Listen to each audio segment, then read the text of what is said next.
Everyone, तो आज का ब्लॉग शुरू करते हैं। तो यहाँ पे हमारी आरू की शैतानियाँ देख लो आप लोग। कहाँ गई?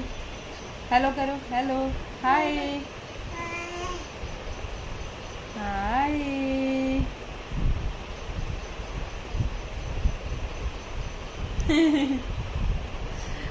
तो ये एक एक बेड का कवर निकाल निकाल के, मतलब उसमें पेपर रैपर लगे हुए हैं, कागज़ वाले जो गत्ते वाले होते हैं वो लगे हुए हैं। तो ये निकाल निकाल के ला रही है और मुझे दे रही है। आप लोगों को दिखाती हूँ। अभी बेडशीट हटा के फाड़ने में लगी है भाई। आओ आओ आओ, तुम्हारी पिटाई होगी अब। आओ।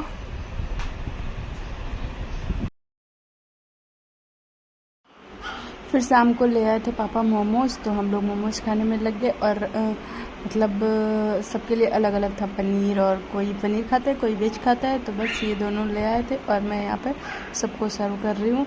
तो आरू बीच बीच में खींच के भाग रही है। तो उसको थोड़ा सा खिलाया जा रहा है। और ये दिया मैंने पापा की प्लेट, और फिर ये हमारी प्लेट, मतलब इसमें हम तीनों का है, मेरा और इनका, और जो मेरी भांजी है उसका, और आरू का भी है। बट ये तो खाते नहीं ज़्यादा, ये बस एक आध पीस ही खाए। तो फिर यहाँ पे मैं खा रही थी और भांजी ने खा लिया था, और आरू भी इधर उधर घूम रही थी।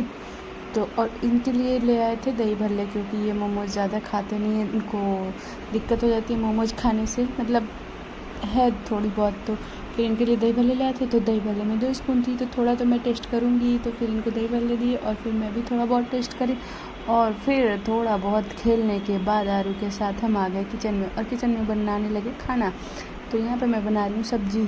तो ये ओल की सब्ज़ी बना रही हूँ। ये कहीं कहीं ओल बोला जाता है, कहीं कहीं सूरन बोला जाता है। तो आप लोगों को पता है इसको क्या बोलते हैं? आप लोग कमेंट में ज़रूर बताइएगा, क्योंकि मेरी एक फ्रेंड है ना, उसको पता ही नहीं कि ये होता क्या है। वो मैं देती हूँ जब भी बनाती हूँ, वो खा तो लेती है, लेकिन उसको पता नहीं है कि ये है क्या। उसको आलू समझ के खा लिया उसने। जब मैंने बताया नहीं, मुझे लगा कि उसको पता होगा, तो मैंने बताया नहीं, तो वो आलू समझ के खा रही थी। फिर मैंने एक दिन बोला कि ओल की सब्ज़ी खानी है, तो कह रही ये क्या होता है। उसको पता ही नहीं था कि ये होता क्या है। तो फिर यहाँ पे मैं उसको काट के छोटे छोटे पीस में, पनीर जैसे पीस में काट के, और फिर फ्राई कर लिया। और फिर यहाँ पे साथ में फ्राई कर रही हूँ, और साथ में इधर ग्रेवी की तैयारी भी कर रही हूँ। तो कुकर में इसे मैं बनाऊँगी, इससे अच्छे से गल जाता है। तो यहाँ पे मैं प्याज मिर्च लहसुन सब कुछ डाल के, मसाले वगैरह डाल के थोड़ा सा मतलब भून लूँगी।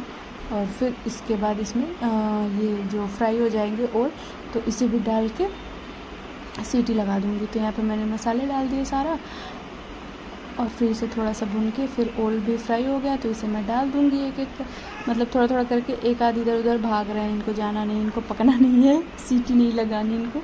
तो बस थोड़ा सा पानी डाल के यहाँ पे सीटी लगा दूँगी।